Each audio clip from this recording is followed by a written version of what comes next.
धन्यवाद बड़ी बहन जी। सबसे पहले आज जिस शिव शंकर भगवान की इस पवित्र भूमि, मेरे ख्याल से निरोठी गांव की बड़ी श्रद्धा है, बड़ा ही प्राचीन और भव्य मंदिर भी है। तो मैं एक बार आप सबसे निवेदन करूंगा कि शिव शंकर भगवान का जयकारा इतनी जोर से लगे कि पूरे निरोठी गांव में पता चले कि आज उनके प्रांगण में मेरे सनातन इकट्ठे होके और मेरे सनातन का प्रचार कर रहे हैं और विजय श्री के लिए आगे बढ़ रहे हैं। बोलिए शिव शंकर भगवान की जय, शिव शंकर भगवान की जय। वाहेगुरु जी का खालसा, वाहेगुरु जी की फतेह। सबसे पहले यहाँ पर बड़ी संख्या में मेरी मातृशक्ति बैठी है। अपनी मातृशक्ति के चरणों में प्रणाम करता हूँ और उसके बाद जिन बुजुर्गों से संस्कार लेकर और जिन बुजुर्गों का मान सम्मान आगे बढ़ाने के लिए इस राजनीति में एक जन सेवक बनकर अपने हृदय में एक दृढ़ संकल्प लेकर निकला हूँ, ऐसे अपने पिता तुल्य समान सभी बुजुर्गों के चरणों में प्रणाम करता हूँ। जितने मेरे यहाँ पर युवा साथी हैं, आप सभी को जय श्री कृष्ण, राधे राधे। देखिए, मेरा ये मानना है कि ये इलेक्शन हमारी इस दिल्ली के लिए धर्म युग है और दिल्ली के भविष्य का इलेक्शन है, क्योंकि पिछले 10 साल से जिस तरीके से इन्होंने दिल्ली को दोनों हाथों से लूटा तो है, लेकिन जन जन का मान सम्मान भी करना भूल गए। इन लोगों ने हर वो काम करने की कोशिश की जिससे मेरी जनता भी परेशान और मेरी दिल्ली का विकास भी परेशान। ये दिल्ली का इलेक्शन इस बार तय करेगा कि हमें दिल्ली के अंदर जो हमारे यशस्वी प्रधानमंत्री मोदी जी पूरे देश का विकास कर रहे हैं, लेकिन मेरी दिल्ली उस विकास के लिए तड़प रही है। वो मेरी दिल्ली उस विकास को लेकर इतनी अंधकार में हो चुकी कि हर तरफ हमें रोडों की जगह पे गड्ढे नजर आते हैं। मेरे बुजुर्ग अपनी पेंशन को लेकर परेशान है, मेरी मातृशक्ति अपने राशन कार्ड को लेकर परेशान है। और तो और इस भ्रष्टाचारी ने, जो हमारे यशस्वी प्रधानमंत्री मोदी जी ने मेरे बुजुर्गों को जो 70 साल से ऊपर की आयु में है, मैं तो गुरुराज महाराज जी के चरणों में प्रार्थना करता हूँ कि मेरा बुजुर्ग कभी कोई बीमारी ना हो, लेकिन शरीर है, कभी कुछ भी हारी बीमारी हो सकती है। और उन्हीं सबको यशस्वी प्रधानमंत्री मोदी जी ने आशीर्वाद मांगकर उनके लिए आयुष्मान योजना लागू करने के लिए हमें घर घर जाकर लोकसभा के इलेक्शन के समय पर फॉर्म सबमिट करवाई थी। और जब केंद्र में सरकार आप लोगों के आशीर्वाद से तीसरी बार बनी और आप सभी ने लोकप्रिय सांसद योगेंद्र चंदोलिया जी को दिल्ली में सबसे ज्यादा वोटों से जिताकर भेजा और उस आयुष्मान योजना को लागू करने गए तो इस भ्रष्टाचारी ने उस योजना को भी रोक दिया, दिल्ली में लागू नहीं होने दिया। और जब केंद्र सरकार के द्वारा कोर्ट में डाला गया कि इसको लागू किया जाए और जब कोर्ट ने इनको नोटिस दिया और बुलाया तो उन्होंने अपने दस्तावेजों में लिख के भेजा कि हमारी दिल्ली के पास पर्याप्त फंड नहीं है, क्योंकि उस आयुष्मान योजना में 60% पैसा केंद्र सरकार और 40% पैसा दिल्ली सरकार को देना था। अगर ये दिल्ली का इतना हितैषी होता तो उसी दिन मेरे बुजुर्गों के लिए आयुष्मान के ऊपर साइन करवा देता और कहता मेरे बुजुर्गों को प्राइवेट हॉस्पिटल में फ्री इलाज करने के लिए आयुष्मान योजना को लागू करो। लेकिन ये नहीं चाहता कि हमारे यशस्वी प्रधानमंत्री मोदी जी की कोई भी योजना इस दिल्ली के अंदर लागू हो, क्योंकि इसका एक ही लक्ष्य है कि 5 साल में मात्र 3 महीने लोगों के बीच में जाकर झूठी योजनाएं दिखाना और फिर 4.5 साल तक उन भ्रष्टाचारियों का विकास कराना जो बड़े बड़े बैग देकर और कई महीने पहले टिकट लाकर और इस दिल्ली को लूटने का काम कर रहे हैं। इन लोगों के सिर्फ चेहरे बदलते हैं, नीतियां नहीं बदलती। इनकी नीतियां दिल्ली को लूटने की है। चेहरे बदल देता है कि पहले वाले विधायक ने ढंग से काम नहीं किया, एक नया चेहरा आपके बीच में दे रहा हूं, शायद ये अच्छे काम करेगा।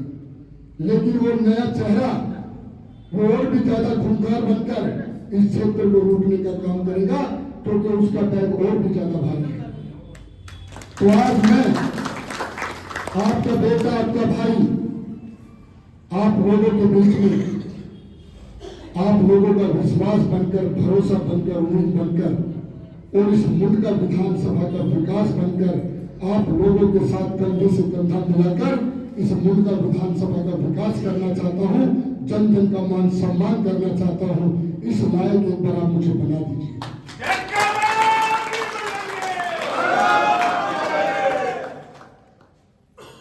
जहां पर मेरे 70-75 साल से ऊपर आयु के बुजुर्ग बैठे हैं, जिन्होंने इस दिल्ली के लिए सब कुछ त्याग किया होगा, मेहनत भी होगी, खेती बाड़ी भी की होगी, अपने परिवार के लालन पोषण के लिए हर काम किया होगा, लेकिन इतना बुरा हाल इस दिल्ली का कभी नहीं देखा होगा। रोहतक रोड जो हरियाणा, पंजाब, मैं कहता हूं पूरे भारतवर्ष को जोड़ता है, उस पर 3-3, 4-4 घंटे जाम, पीरागढ़ी से लेकर और मुंडका रेड लाइट रानीखेड़ा मोड़ तक, बगैर बारिश के 2.5-2.5, 3-3, 4-4 फुट पानी। कभी सोचा नहीं होगा बुजुर्गों ने कि ऐसा हाल भी देखना होगा। एक बारिश पर इस पूरा मुंडका विधानसभा का ऐसा हाल होना कि जैसे 1976 की तरफ बाढ़ आएगी। ये दुर्भाग्य है हमारा, क्योंकि पानी की निकासी का कोई समाधान नहीं तो आप सबने सुना होगा कि मानसून सत्र से पहले एक स्पेशल मीटिंग होकर और दिल्ली के सारे नालों की डीसिल्टिंग यानी कि उनकी खाद निकाली जाती है, ताकि बारिश का पानी छोटे नालों से बड़ी नहर में डल जाए। लेकिन नहीं, वो पैसा सिर्फ कागजों में पास होकर और उनकी तिजोरियों में बंद, और फिर हम होते हैं परेशान, मेरे बुजुर्ग, मेरी मातृशक्ति। हमें इनसे क्या चाहिए? हमें इनसे सिर्फ दिल्ली का विकास चाहिए था। इस मुंडका विधानसभा के अंदर अच्छे रोड हो, अच्छा हॉस्पिटल हो, मेरी बेटियों के लिए कोई अच्छा कन्या विद्यालय हो, मेरे युवा साथियों के लिए कोई अच्छा स्पोर्ट्स कॉम्प्लेक्स हो, कोई स्टेडियम हो। लेकिन इन्होंने वो तो देने की बात छोड़ो, इन्होंने जो मोदी जी की योजनाएं थी, जो हमें जन जन को लाभ दे सकती थी, उन योजनाओं को भी रोक दिया। मैं आज आप लोगों को वादा करके जाता हूं, विकासपुरी से लेकर और नीलवाल गांव तक एक नाला बना हुआ है और उसके दोनों तरफ रोड भी बने हुए हैं। ये मेरी सोच है। मैं ये चाहता हूं कि मैं अपने सांसद जी के साथ मिलकर जब आप 8 तारीख को इस मुंडका विधानसभा के विकास को चुन के लाए, तो ये पूरा रोड कवर होकर 100 फुट का रोड नीलवाल गांव तक बन जाए, ताकि ये क्षेत्र यूनियार्ड से जुड़ जाए। अगर किसी को एयरपोर्ट पर जाना है तो 5 मिनट के अंदर एयरपोर्ट पर, और किसी को चिट्ठी करना रोड सिंधु बॉर्डर पर जाना है तो 5 मिनट के अंदर सिंधु बॉर्डर पर।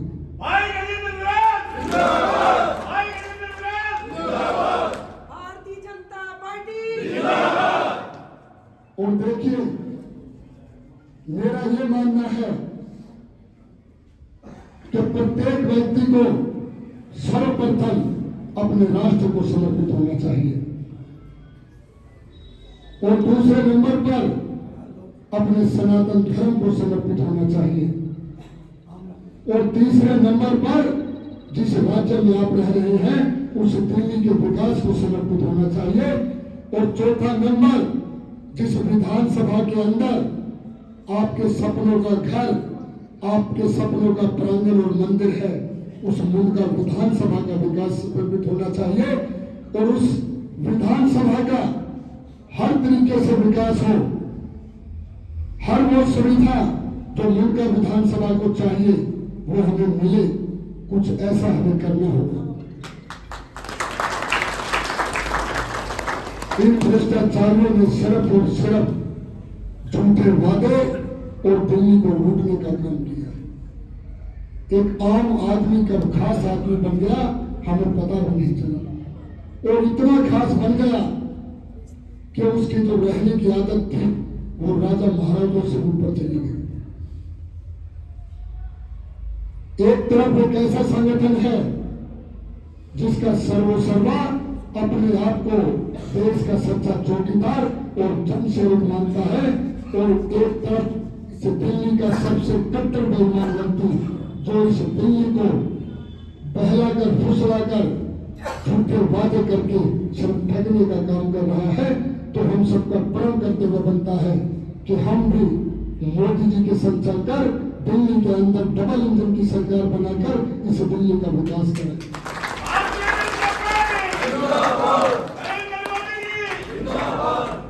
दिल्ली के अंदर डबल इंजन की सरकार इसलिए जरूरी है ताकि मेरे यशस्वी प्रधानमंत्री मोदी जी, जिन्होंने घोषणा पत्र में 2500 रुपए लाडली सम्मान योजना के तहत प्रत्येक 18 साल से ऊपर मेरी मातृशक्ति को देने का वादा किया है, इसलिए प्रदेश सरकार जरूरी है।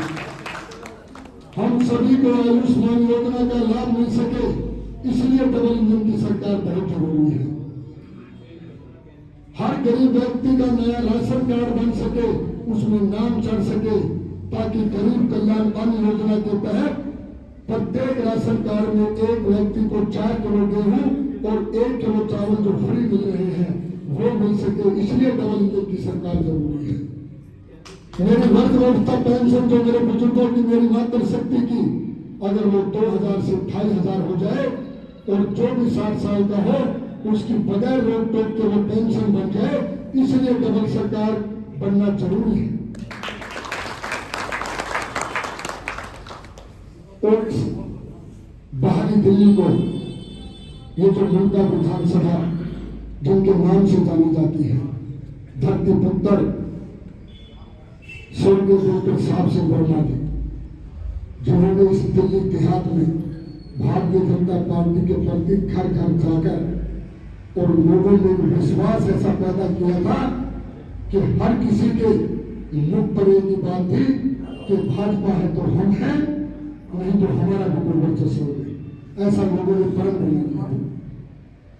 और आज मैं निरोठी गांव के इस प्रांगण में आप लोगों से एक और प्रार्थना करता हूं कि आपके दो बेटे आपकी इन दोनों सीटों से चुनाव लड़ रहे हैं। एक आपका बड़ा बेटा, आपका भाई मनोज शोकिन नाम से, उनके लिए भी मेहनत कीजिए। जितने अपने जानकार नामवर विधानसभा में रहते हैं सबको कहिए कि जब हम सब जीत कर जाएंगे तभी डबल इंजन की सरकार बनेगी, और हम कंधे से कंधा मिलाकर 15 बिहार से लेकर और टिटेसर गांव तक ये जो मेरा परिवार है, इस परिवार के साथ मिलकर इस मुल्क का विधानसभा का एक नया विकास का रिकॉर्ड कायम करना चाहता हूं, लेकिन मुझे उस लायक बना दीजिए। आप सभी से हाथ जोड़कर विनती करता हूं कि क्षेत्र बड़ा है, समय कम है। आप लोग अपने आप को गजेंद्र मानकर 8, 9, 10 दिन मेरे लिए काम कर दीजिए, और उसके बाद जब आपकी मेहनत, आपका आशीर्वाद विजय श्री लेके आएगा तो विधायक मैं नहीं आप बनोगे। मेरा हाथ पकड़कर जो कहोगे वो मैं काम करूंगा, और आप लोगों को खुशी करूंगा।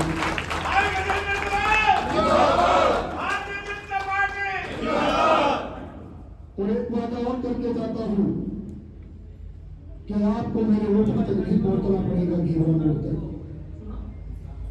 आप लोगों के बीच में ही, क्योंकि गांव के बगैर कॉलोनी का अस्तित्व नहीं, और कॉलोनी के बगैर गांव का अस्तित्व नहीं, क्योंकि हमें कुटुंब है, परिवार है, एक दूसरे से जुड़े हुए हैं। इस कॉलोनी में या गांव में जहां आप कहोगे वहीं हफ्ते में 2 दिन बैठकर आप लोगों का आशीर्वाद लूंगा और जो समस्या होगी उसका समाधान होगा। भाई गजेंद्र सराय! अपने युवा साथियों से अपील करता हूं कि साथियों बदलाव बहुत जरूरी है और मोदी जी के मन में भी कहीं ना कहीं पीड़ा है कि मैं देश के अंदर कितनी स्टेटों के अंदर 2 बार नहीं तीसरी बार लगातार सरकार बन रही है, लेकिन मैं अपनी दिल्ली का विकास नहीं कर पा रहा। ये दिल्ली देश की राजधानी है और उनके इस मन की पीड़ा को इस बार आप एक संकल्प लेके पूरा कीजिए। तो केंद्र सरकार ही लगातार जो हमारी योजनाएं हैं उनको दे सकती है, नहीं तो और किसी के बस की योजना देना नहीं है। जो व्यक्ति 10 साल के बाद ये सोचता है कि दिल्ली में हम सनातनियों के मंदिर भी हैं और दिल्ली के अंदर हम सनातनियों के गुरुद्वारे भी हैं, कितना भ्रष्ट और उसकी सोच देखो। 10 साल पहले उसको ध्यान नहीं आया जब उसने मस्जिद के मोहल्लों को तनख्वाह देनी शुरू की। आज उसको ध्यान आया कि मेरे से दिल्ली हाथ से निकल रहा है, फिसल रहा है, तो एक और दिन में छोड़ दिया कि मंदिर के सभी पुजारियों को और गुरुद्वारे के सभी ग्रंथियों को मैं हर महीने 18 से 22 हजार रुपये तनख्वाह दूंगा। कितना भ्रष्टाचारी और कितना सनातन का दुश्मन। जो श्री रामचंद्र भगवान को काल्पनिक कहते थे, वो जय श्री राम जी के नारे थे। श्री राम जी तो सबके हैं, लेकिन उस टाइम उसको कुछ और दिखता था क्योंकि लोकसभा का इलेक्शन था। और जब आज उसको नजर आया कि ये सनातनी अपने राष्ट्र हित में मोदी जी के साथ कदम से कदम मिलाकर चल पड़े, तो उसने मंदिरों और हमारे गुरुद्वारों का सहारा लेना शुरू कर दिया। लेकिन हमें समझना होगा, हमें लोगों को बताना होगा। तो इसलिए मैं अपने युवा साथियों से अपील करता हूं कि आप सभी अपने आप को गजेंद्र मानकर घर घर जाकर, कॉलोनी में जाकर, इस मुल्क विधानसभा में 20 गांव हैं, मेरे बुजुर्गों से अपील करता हूं कि जहां पर भी आपकी रिश्तेदारी कनेक्शन हो, भाईचारा हो, सिर्फ एक ही बात कहो कि इस बार दिल्ली के अंदर डबल इंजन की सरकार बनानी है और इस दिल्ली का विकास कराना है।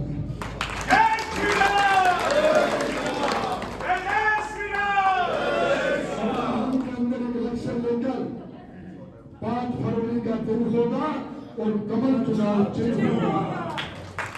बहाना नहीं, बदलाव चाहिए, दिल्ली में भाजपा सरकार चाहिए।